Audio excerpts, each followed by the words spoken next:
Hey everybody, Grace here.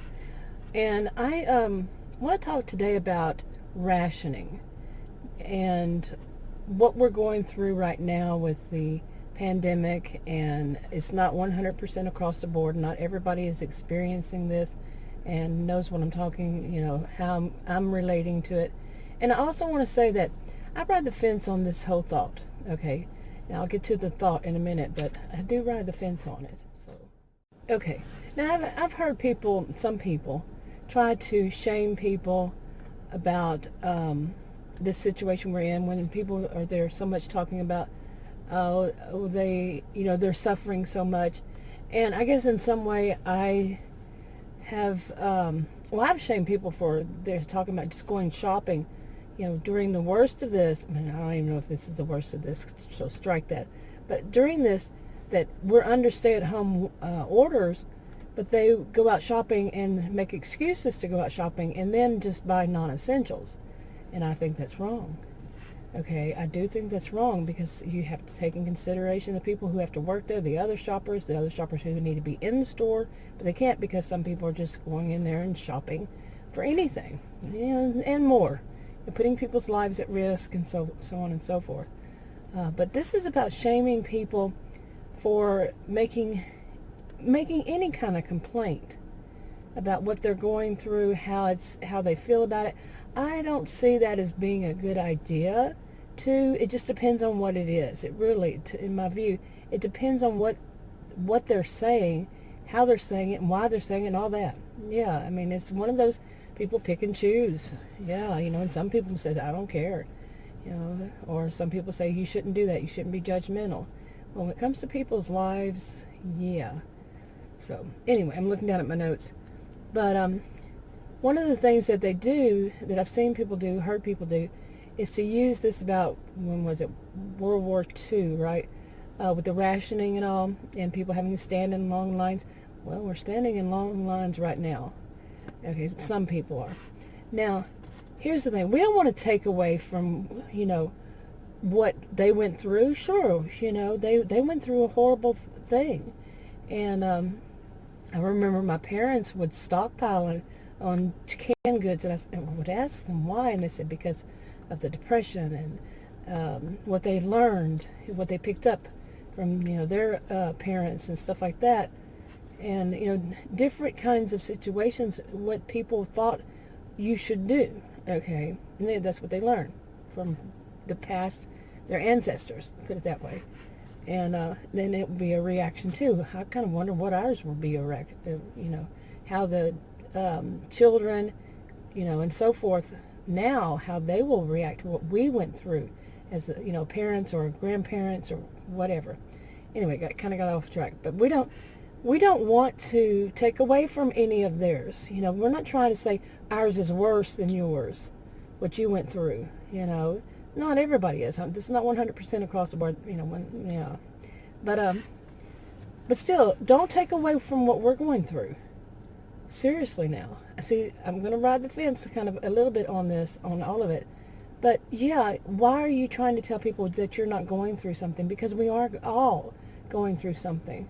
Now, some people just deny it. Some people don't pay attention. Some people don't care. But there are a lot of people who do, and a lot of people who are suffering. And, people standing in lines at grocery stores. I hear some stories about some that the whole parking lot is, like at a Walmart, is just filled. And, Walmarts usually have a big, huge parking lot, and how they have to stand in line, and it's around the building. Adam went somewhere last week to get yet another mode of router for, he works from home, and the one wasn't working right, the second one. And he said the line was around the building, at least 20 people, waiting in line. So we're having to do things like that, and everything's not that easy for us. And some people, some people have it better. I've realized I have it a lot better than many people, and some people don't. Some people have it a lot worse. I mean, a lot. Some people, they can't feed their families. The food banks don't have enough food. They haven't gotten their stimulus check. They haven't gotten their unemployment, whatever it is. And so don't take away from what we're experiencing, because it's kind of like, to me, for some people, they just might give up. Okay, they might say, hey, I'm doing all this for what? I'm gonna be told that yours isn't as bad. I just don't see that as a wise thing to do. Like I said, I ride the fence, but overall no. And yeah, it just depends, really. Okay, look down at my notes again. Um, it isn't easy on us. I wrote, on us either. Okay, and like a food rationing. Okay, then they had a reason for rationing. Could have been, I think I had read something like it was so people got a fair share. Well, that's not happening now. That's the problem now. We're still not getting our fair share because people are hoarding. Was it the same back then? Okay, were people hoarding? Making sure they got more than they need. Well, we know what people are hoarding these days. They started off with water, which always made me question water and toilet paper. And I think it's still toilet paper, but I don't know about the water. And I still don't get why the water, though. Really, why the toilet paper either. I understand some parts of it. I'm not going to go into detail about why people hoard and all that. But as far as rationing, I'll order my groceries online. I have since before this, and then have them delivered. And I've seen the difference of trying to get things like any paper products, okay, and Kleenex, paper towels, toilet paper. Yeah, it's like impossible. And there are other items too that are very scarce. And that's in a way, in some of the stores, and you've probably heard about this, some of the stores are limiting to one. Well, I have 2 services I order from, but I do it 3 different ways, several stores, and many of them now, they won't even allow you to order things like the paper products to be delivered at all. Okay, some have different kinds, and here's one of the things that really bothers me is I think that some of it is price gouging. Okay, and who is more likely to have their stuff delivered? Okay, and you can think in several ways about that. Go beyond just one.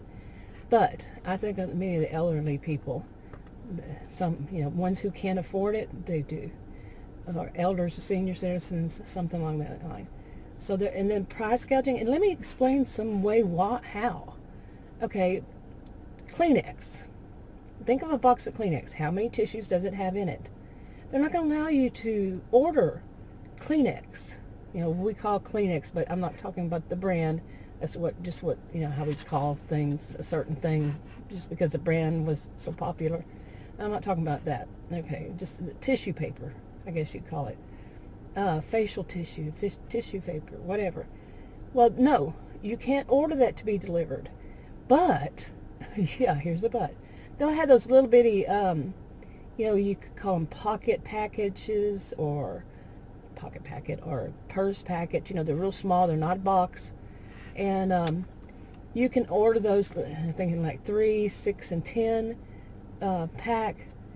And yeah, what you're paying for the maximum pack, you're paying 2 to 3 times as much as you would for 1 box of Kleenex. Okay, it's price gouging. It's a different way of price gouging. That's my view. I'm sticking to it. I cannot prove it because I'm not going to a store to go to prove it.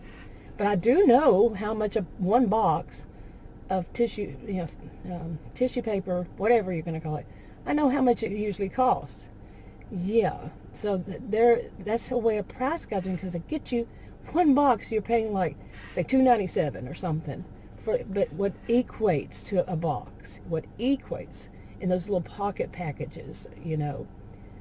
Say it has how many would it be? Around 100 or something tissues, and you're paying $2.97, but you can get a box of these tissues, a box with like 120 or so tissues for $1. Used to. Okay, this to me is price gouging, and that's not the only thing I've seen like that either. So, and the same thing, you're paying more for that's not quality. Okay, also. No, it's just, we used to call them generic. I don't know if people still do, but it's not brand. Well, I still call it generic. And you pay the same price for the generic as you would have in the past, the recent past, for a, brand. This is price gouging, but is anybody paying attention to it? I mean, it's questionable. Anyway, anyway, you know, we have problems getting our supplies. Not everything is available. Okay, we can't. Why would people want to take away from what we're experiencing now? And we live in these times, okay, and this is what's going on now. And like I said, we don't want to take away from what they went through, but don't take away from what we're going through. So I just don't think that kind of shaming. Yeah, no, I might change my mind. I maybe have changed my mind from just recently, but I'm thinking these through. I'm looking at my notes. Okay, we have trouble getting our supplies. I'm experiencing it through ordering online. Some of these apps, they have, like when you order your groceries online, they have previous what you bought the week, the time before when you bought your groceries. And you can just apply those. Most of mine will be out of stock. Yeah, but yeah, all of a sudden it's out of stock, and they will substitute something, and the substitution is just bad. Yeah, but we're having these little difficulties, and yes, these are little difficulties, and we all probably know what these big, huge difficulties are. Some people say this is petty, but it's a day-to-day of it. The day-to-day of it. Okay. Let's see. Look at my notes. I wrote down it's due to different reasons than what was then and what is now, because we live now and they lived then. And I also wrote everybody is suffering through this, and can't even read my own writing. I put true, true question mark. Anyway, and then I wrote this that I've heard people tell people don't just sit around and wallow around in self-pity. Okay, but I don't know. I think we should allow ourselves. I'm not giving anybody advice, counseling, nothing like that. But I think we should allow ourselves to feel what we're feeling, because this is not something we generally feel. I mean, we don't. And, some people say, well, every generation has something that they have to face, and something that's very different. I think it's more than one thing we have to face that's very different. At least in my lifetime, yeah.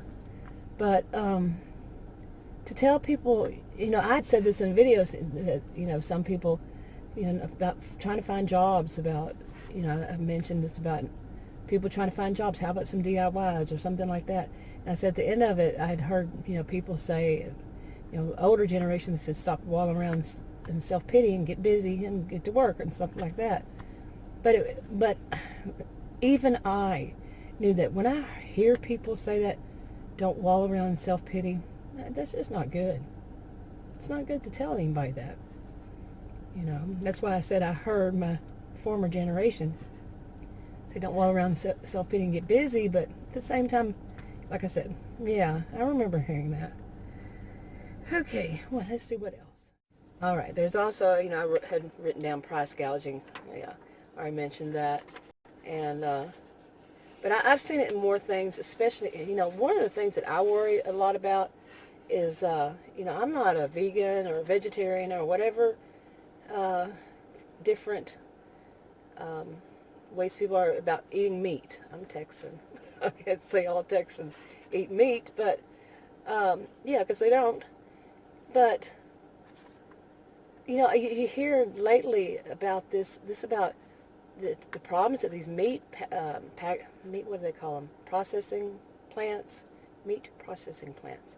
The trouble they're having. Well, when they show them, you see they're not social distancing, and they say, how can they do that? Well, it's going to take some money, for one thing, I would think, to make these places bigger, and so they can social distance them, and yeah, processing might take more time, and there's going to have to be more ventilation, and get the scientists in there to figure out how can they do that, and whatever type that they need, professional to do this, to say how to make the changes needed, build another building. It might take time, but is this ever going? I mean, we don't know how long this is going to last, and even if it doesn't, there will still need to be some reason more social distancing if we're the type of people to learn our lessons. Yeah, learn our lessons. Seriously, it's not just this coronavirus or anything coming, a novel, whatever coming up, that could come up, or we're going to be that stupid to think nothing else will ever. Yeah, let's learn from our history so we don't keep repeating it. The past mistakes, my goodness. So even flus are really bad. People are trying to, yeah, I've mentioned this in a video, people are trying to say that the flu, you know, they hadn't warned us before, but they're trying to be dismissive, or, they're trying to say, well, so it's no big deal. No, it's a big deal. And why weren't they mentioning it? Why weren't they hyping it up, as people say? It's not hyped up. It's just before they weren't mentioning it enough. It was hyped down. It was, I was laughing. I'm sorry. But yeah, it's a serious subject. But seriously, it wasn't made what it should have been made, out of it. And why? Think about the money that, yeah, businesses, big companies, big corporations, or corporations, anybody would have to make the adjustments for social distancing, and, employees working the PPE, haven't we all heard about PPE? A lot, and for good reason. It needed to be more. We need to start making things, in our own country. So do other countries. You think about it, not being so global in case something like this happens, and, you need it directly, fast, quick, whatever. And then there's, not allowing other countries, whatever, come in, and think of all, it just goes on and on. But yeah, so anyway. Okay, I got a little off topic, but I always get off topic. I just go with the flow. But anyway, I'm going to go ahead and wrap this one up. I had to come outside. Adam was telling me I'd made a video inside in the house earlier, and then Adam was saying, it's so beautiful outside. Well, the sun's not out, but it still is nice to be outside. So I decided to come out here. And sometimes I forget I can do videos out in my car and just turn it around and face me, but I don't tend to, but I'm changing into that where I am actually on camera again. Used to do that when I started on my original channel 5.5 years ago, and almost 6 years. August will be 6 years. So I'm going to try to start doing that again. So I don't like the funhouse mirror look, but because that's the way it does on my cell phone. It makes a funhouse mirror look. I don't look like this. Plus I put a side effect, hey, me taking control back. It's usually the comical one. Anyway, I'm wrapping it up. If you have any comments, feel free to leave them below. I'll talk to you on another video. Bye.